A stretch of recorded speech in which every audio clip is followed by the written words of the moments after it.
ni kele ka rapport bo mura ataki kama Burkina ulu koni sebe mboka ira ka fo ko ube maliko ak ale koni kangare gerenda TV5 mo koni anga maliko konna ambali ma obisim nay anga bidun ki wab kene aywa ki wara folo obetali ke mi mura ataki ko ni dogo kun temene ni oni ga eforu uga rapport mo kono la we mali finitu nyangi ko sobere o se fe juma temene mi kuye metalo kleta ani fly Burkina autorité ma ko ne sebe mboka ci malima kayira ka fo ko ul ko ni me maliko ni rapport ko ina aywa mi ko ne Burkina ka sebe ye uya ida ka fo ko mi o ni ko ni ga ni kuma nuye ko ulu dale batala ko sabula ni jamana mi mulda ayra maka marfata kayira ka fo ko abaka jamana ko ni bo bambaka su ko ni bulu ko o jamana su ko ni kanga demane nga ko o ni mo ko ni mega nyangini bireta ani kala ko sita kanya fi maliko ni ma ko ulu ko ni ma ajeno uye aywa ni arabori ko na la uya ida ka fo ko mali kuma ka mun fo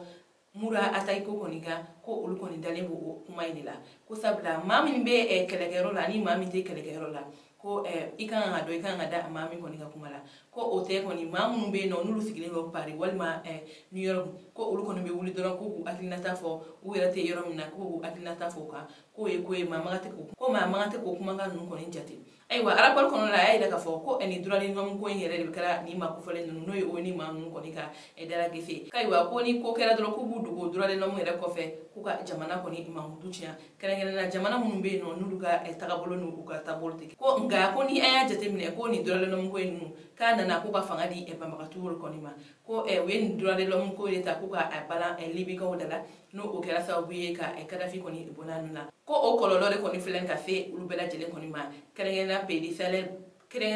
sahel bela jele ko sabla una ni durali no ko libi o kera mashibaye no o mashibaye ni pedi sahel bela jele ko o kololo kono la aywa Burkina ga sebe kono la uya ida ka fo ko ni aya ta kala je ko durale no mun ko mamun ko ni beno ko durale no ko nani abega fanga di ma ko ma ko bambakati ko sabla ulu ko ni bulla ka bo udaga ko kana mo so ro ko jamana kono la ko ka abunka ko ni o jamana kono mo ko ni bulla ka fo ko bu jamana la kana ko ani ko ga jamana do hon na kana ko mama ngati ka garo su do ta kada o jamana to gon na aywa ko mi o ni manu ni ko u ka sabali ko sabla bela jelimba kala mali ko abega bara dike wala sa ba makatu be se ka taka bo wa jamana kono nala ko ole se fe ko ni makanga ga deme ko mali jamana ka nga deme ba makatu kono ka sabula ube kololo konna nga ko uyala ila ka fo ko uyala bu wele deme ka bo ani kololo la aywa ali bi Burkina seme kono la mi Burkina chama fanga kon nyamo way ale ko na ila ka fo ko ale be wele bla kale kon be wele bla o teri jamana bela jelma ko bela jele ga wuri ko ka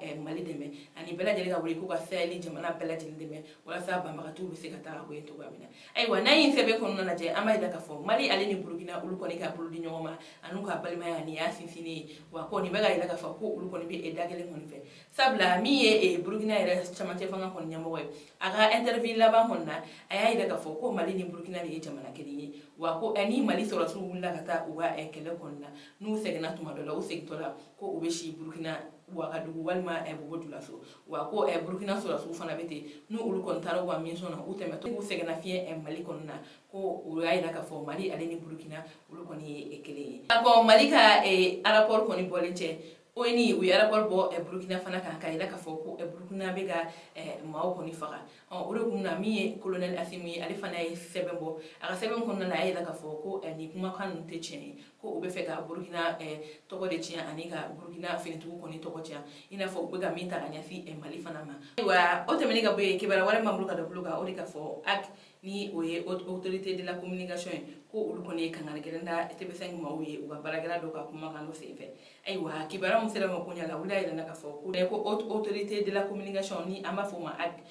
ulu ko ne sebe bo sebe ko la ko uye kan ngalenda wonda TV5 mawuye kayila ka fo ko juma temene ko uga kuna fondila do beno ni olo ya to ko Ousmane Diaye wa ni ale rédacteur en chef ye TV5 ko ni télé so konna ko ay kuma kan do fo o ni kede ka rapport kon bo mura ataki konta o kuma kono la ila ka fo ko Ousmane Diaye aka kuma kono la ko ay la ko fi chama ta kanya fi mali fini tuguma ani mali era jamana nyamugo ko ni ma akuma o ya ila ka fo ko ulu ko ni ma jeni ko kuma kai wa ko o kuma kan matira ko o kuma kan magate ka ta kanya fi jamana do ko ni ma oro kumna o ya ila ka fo ko kuma ngai ay kuma ga mfo ko kololo ba bi sika kala duna nata anga jamana kono la usabla kuma ga ino abi mawla funteni wa abi na le shia ko kala ke anga jamana kono odo kumna ko mi ye TV5 mawye ko uga kangada uga baraka lawye ko uga na nyona flake wa uga kangada kelenya na mami kera sabe kan kuma ga info akana segini kuma ga nyona ma usabla ni au segina kuma ga nyona ma duna nata ko ukoni bina mi ye ko no segina ni ko nunga ko ubna enyangini ko ntaka nyasi ukoni ma ewa ama jigina fo o nyangini o tuna ke dogore o de ka fo mi ye ale ni France 24 nyangini mi ye ulu ko soro anga jamana ko o de ka fo me ko o kon tuna lame anga jamana ko no ko o nyangini ko ni nyona o le be so afi e TV5 ngoni ma ay kuma ko no ye kan ale gere mon da o ye ko o te fe kan ni nyona flame o ulu la tuni wa o te fe kan ke wale nyona ye aywa ambali ma woni ko ni ku ye anga bi ki wore ga do kuluka on ci awa kuluma jola aw kambe anga ki bal wore keneka